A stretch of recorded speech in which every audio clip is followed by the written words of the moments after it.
All right, so um, I'm gonna jump straight into the deep end, and we're gonna try and give this one a nice cut.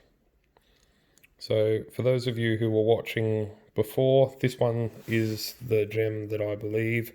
We're going to taper in here, and get a nice big teardrop.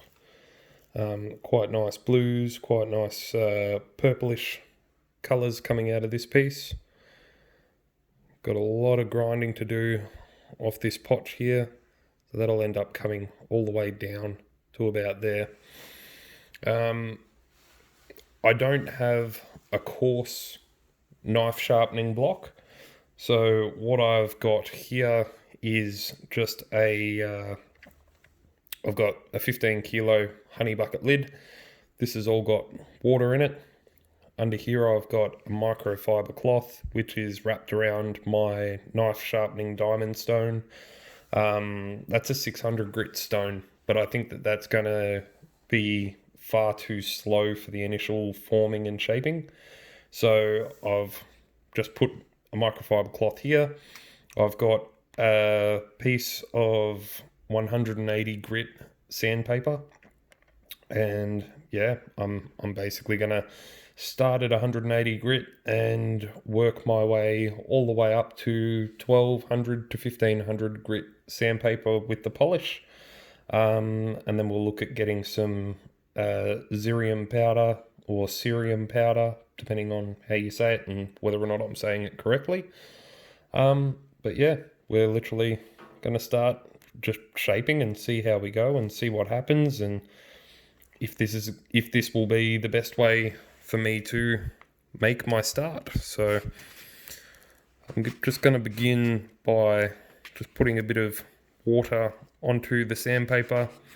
You should use wet and dry sandpaper for this. I believe it'll be a far more robust given the moisture, but we'll see how we go.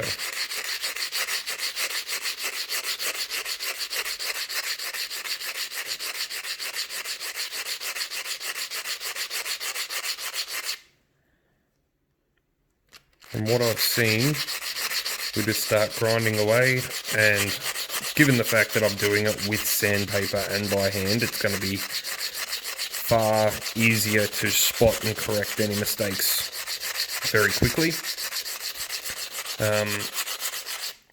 Typically what you would do while grinding the opal is just grind for a bit, lift up, lift off, just stop and check to make sure that you're not getting any of the colour bar, so you're not needlessly grinding that away.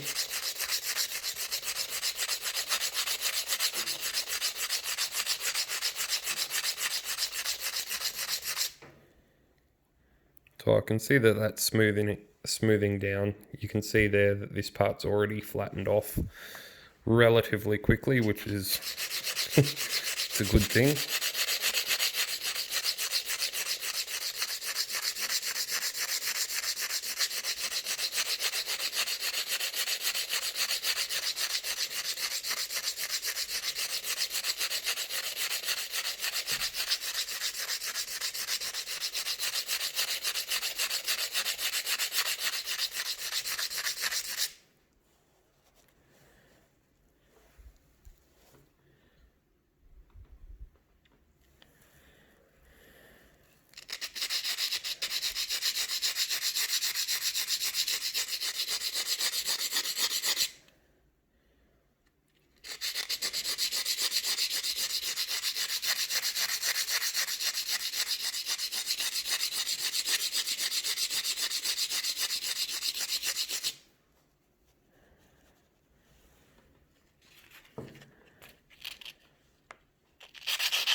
trying to taper this up. Literally follow this quite light potch straight up there.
Right.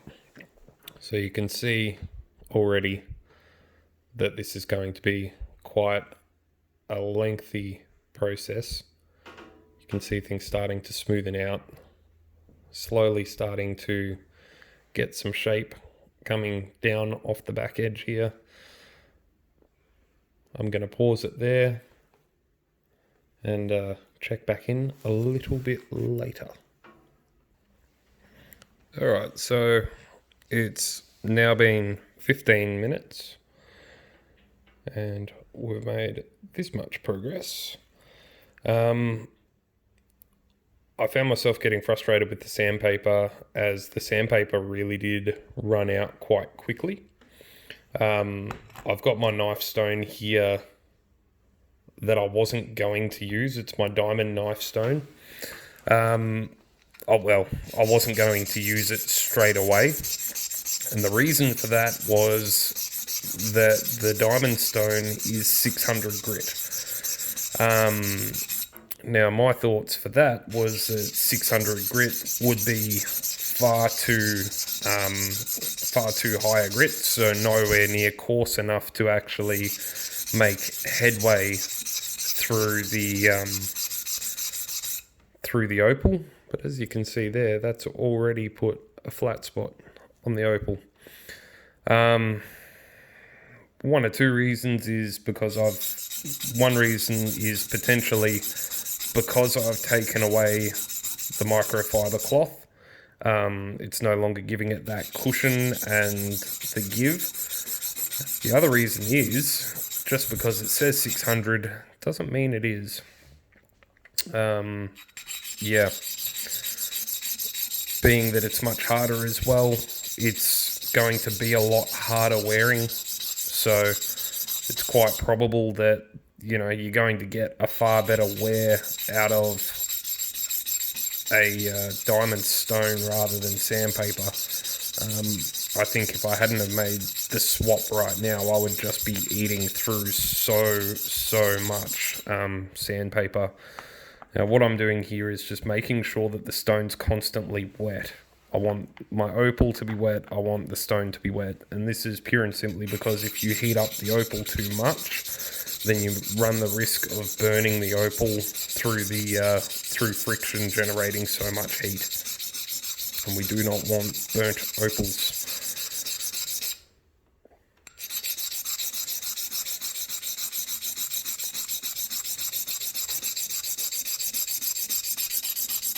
So as I'm going, I'm just rolling around that edge because I don't want to actually create flat spots.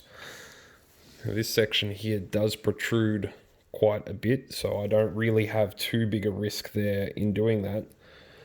But I just want to make sure. I want to make my job easier the further we get into this. So you can see it's already thinned out a lot. We've taken that big point off the end here. I'm just going to keep on working that down, trying to get closer.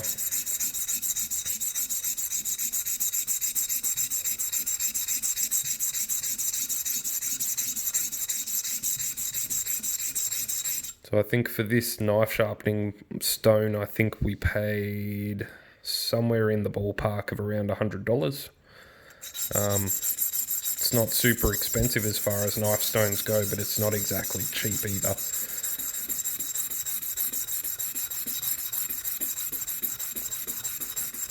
Now I am pushing quite hard on this as well. So I have a couple of theories, and one is that if I ease up on the pressure as I get far closer to the shape that I want, will it actually give me a smoother finish? Now, the reason why I have to wonder is because I don't know, because I've never done it before. So, again, like I said, come and watch me make some mistakes because they are bound to happen.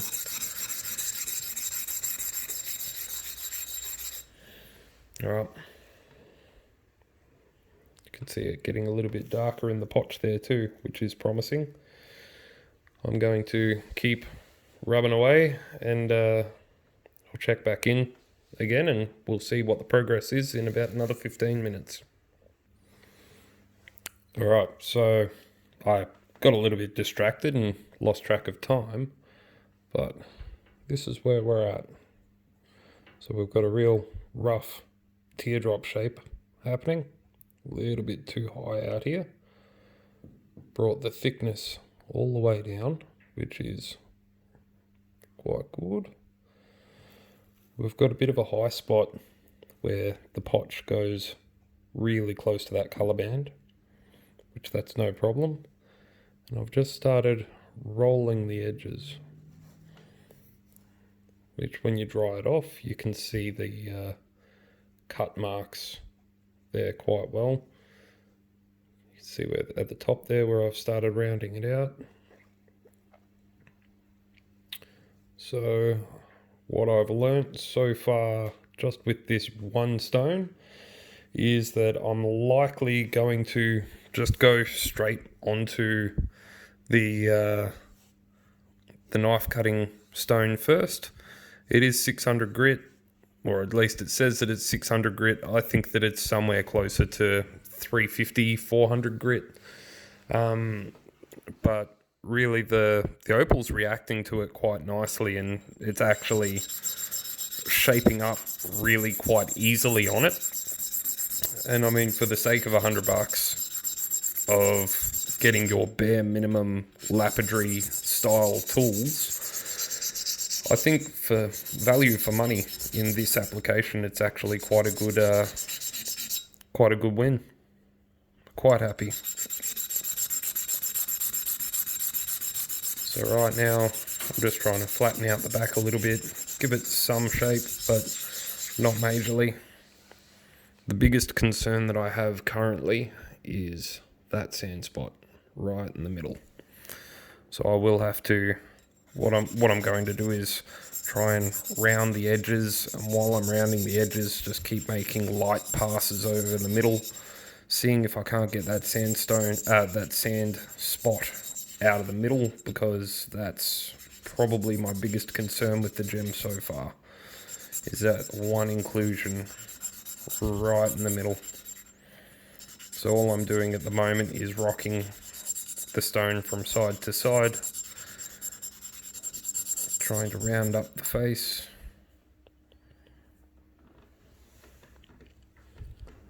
And you can see that it is getting slowly shallower there. I'm just moving the stone around constantly as I do it as well, trying not to apply an uneven amount of pressure, so not focusing on one side too much more than the others. Also trying to be mindful of generating heat in the stone. Truthfully, I don't know if I can burn it while doing it by hand, and you know, I'm sure if I was trying to keep the stone moving as hard and as fast as I can, I could probably cause some friction burn on the stone that way. But I think with the speed that I'm moving, oh, that's getting much closer. And you can see some colour in the bottom corner there too. The sunlight, or the lighting that I've got here at the moment, isn't necessarily the best for seeing the colour, because it is such a dark stone and the colours are so subdued. It's quite tricky, but there's a really beautiful broad flash of blue. As far as the brightness scale goes, it's probably sitting somewhere around the B1 to a B2, so it's really quite a dull colour flash. However, when it's in the sun, it shows up really quite brilliantly.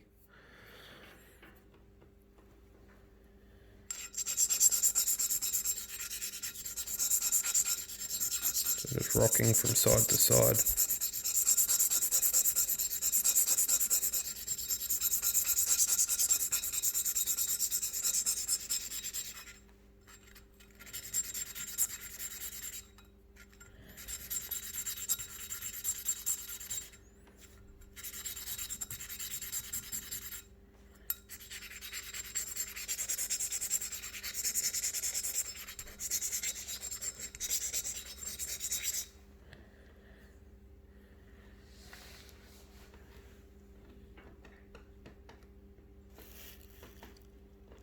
So close.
Pause it there again, and we'll check back in shortly. Right. Excuse me. So, I think I need to stop right now for this stone. I'm quite happy with the teardrop shape that I've got. There is a whole lot of blue coming through and purple coming through from this front face that I've cut. However, when I flipped it over and went and looked in the proper light, there's a lot of greens and yellows and reds coming through on the back here. The issue that I have is it's my first piece, and I feel like if I keep polishing away at either side, I don't know what's going to happen, and I can potentially devalue the stone right now. I've just put it on the scales real quick, and it's 13.45 carats. And look, if you were to price that at $100 per carat, which is quite cheap for Opal, it's potentially a $1,300 stone where it's at now. But I just don't know how to get the really nice colours to pop and shine. Whether that's something that would come about with a proper polish, I'm not 100% sure. But I think for now, until I can get some advice, I think I want to stop and think. One of the good things about opals is that, you don't have to be in a rush. There's no big get it done now. What's the time now? So it's 2:07. I started this at 12:30, so it's taken me about an hour and a half to do the rough shape.